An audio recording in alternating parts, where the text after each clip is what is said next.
Everyone remembers their first video game. Whether it was a motion control tech demo or a blocky sandbox game, it's through that first game that one is able to first immerse themselves into the world of video games. It doesn't matter whether or not the game is well made, all that matters is how it feels in that moment, as that's the part that you'll remember most when looking back on those memories. For me, my first experience with video games came with a brand new PS3 bundle that my family won randomly while shopping. While it did come with one game, they decided to get a few others to supplement it for a bit, with two of those games being meant for me. The first one was LEGO Star Wars The Complete Saga, which, as everyone born in the early 2000s knows, is an incredible LEGO game and arguably the best in the series. This one made sense since at the time I loved Star Wars and LEGO. But the other game was something that I had never heard of before, and while I didn't know it yet, this game series would have a profound impact on the rest of my life.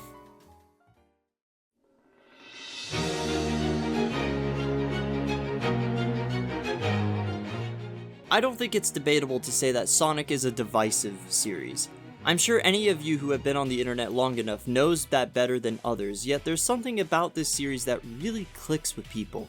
Sure, the games can be very inconsistent when it comes to quality, and they certainly love to be inconsistent, but that hasn't stopped people from continuing to enjoy Sonic games because even if the latest game wasn't the greatest, there was always something to talk about and discuss. And when they were good, oh man, were they good.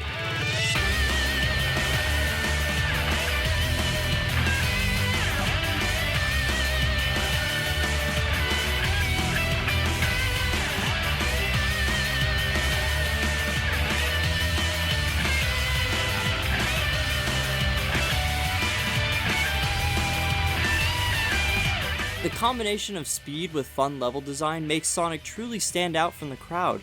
It's not just about going fast, it's about finding the most optimal route and using any means necessary to get to the end, which means that there's a skill ceiling with these games that anyone who tries hard enough can reach if they try. Unfortunately, like I said earlier, not every Sonic game is like that. While it's easy to understand why someone might enjoy a game that does everything I mentioned previously, it's hard to understand how anyone could want to play another game in said series when their first experience was this.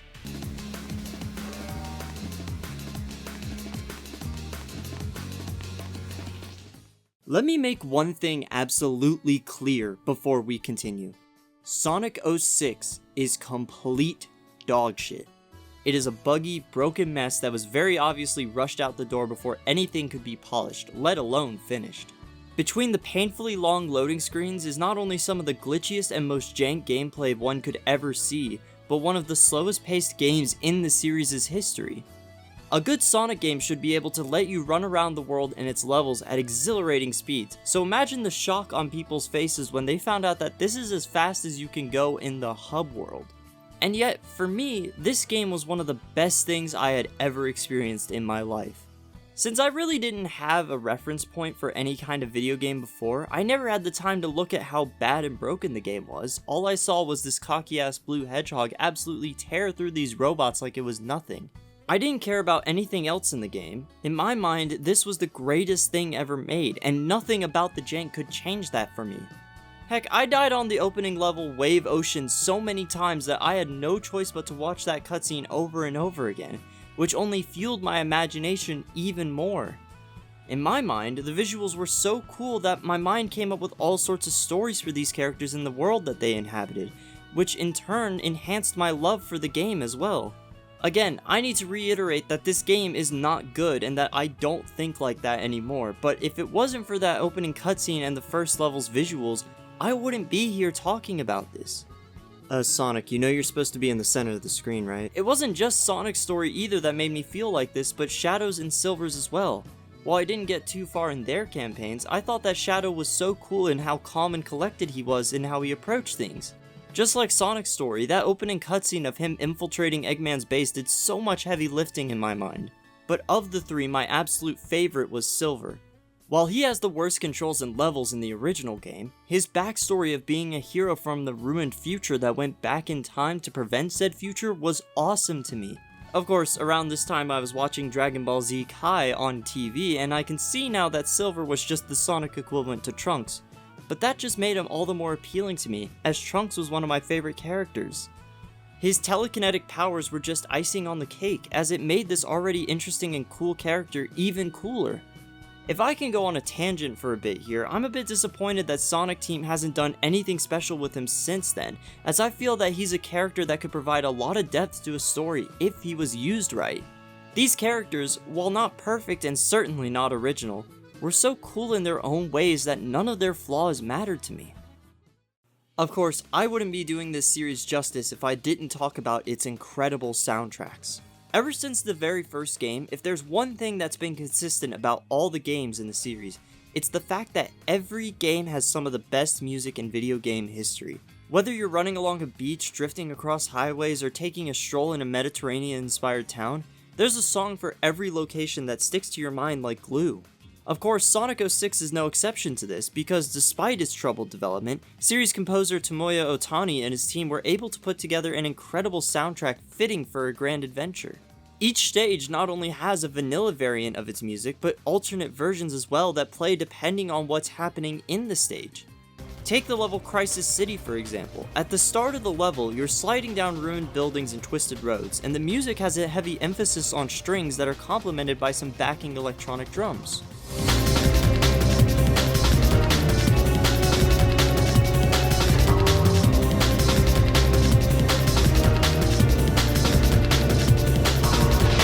This track is called The Flame, and it's followed by Skyscraper, which continues the emphasis on strings with a new melody and added synth, all of which complements the level's change back into 3D platforming on top of skyscrapers.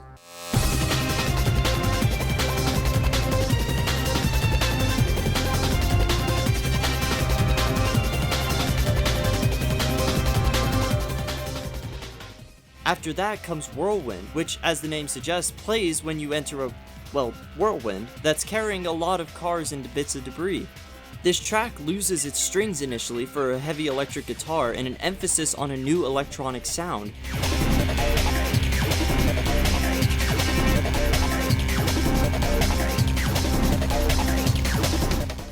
However, the strings eventually return with the same melody from The Flame, except this time they brought their friend the electric guitar, and he's ready to rock.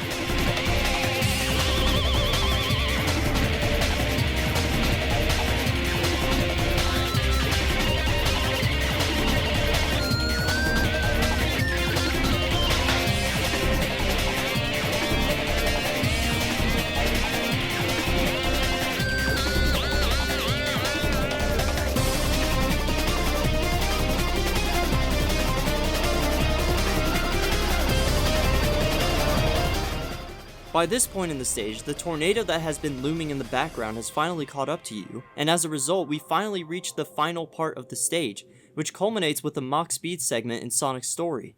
Mach Speed segments are parts of a stage where Sonic goes incredibly fast, and as a result, the music reflects that by incorporating a fast-paced electric guitar into the mix, and in the track Tornado, you can definitely hear it in all its glory.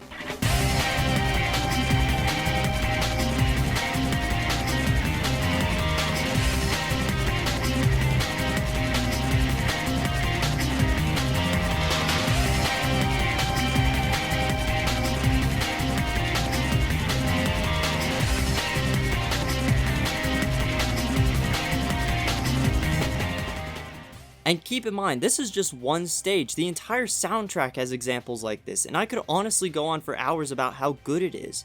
And like I said, this doesn't just apply to Sonic 06, but to every Sonic game out there.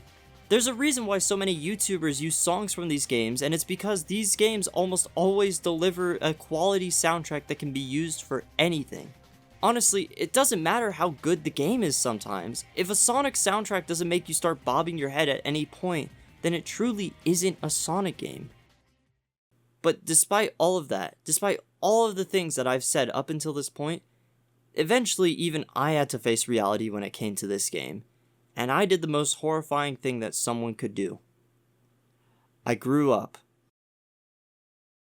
Shortly after 06 released, Sonic started to become the laughingstock of the internet. Between the scathing reviews of every new title and the absurd amount of disturbing pictures on DeviantArt, it was becoming harder and harder to justify being a Sonic fan. It didn't help that around this time, Sonic Team was being given the budget of a paperclip and string, leading to a series of duds that only seemed to make it worse.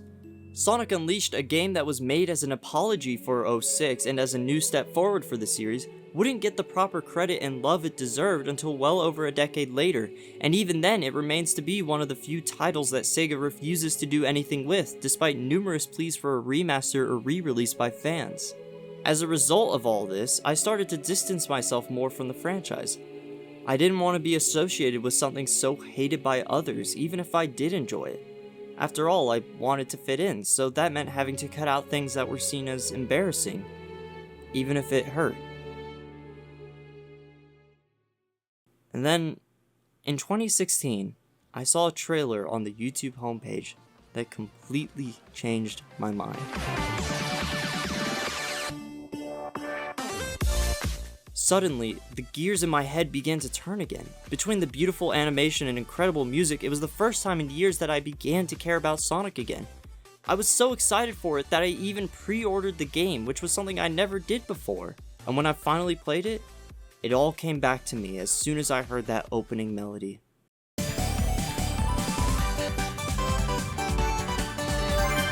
Suddenly, I remembered exactly why I cared about this silly blue hedgehog in the first place, and I realized something that I should have known all along. I don't give a fuck about what everyone else thinks of me.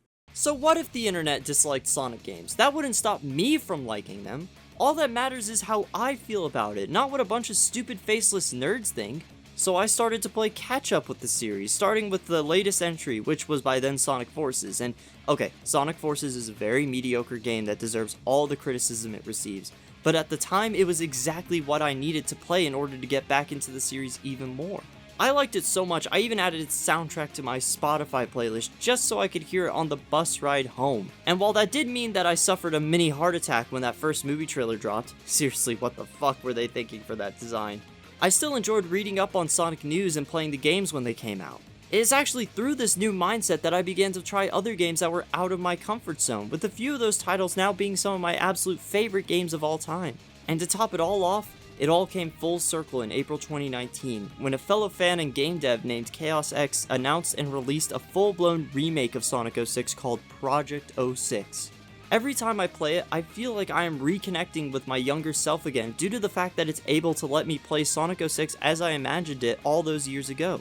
This is a remake that's so good, I fully believe that it's responsible for gaslighting an entire generation into thinking that the original wasn't nearly as bad as everyone says it is. Which, it isn't true, but to each their own, I guess.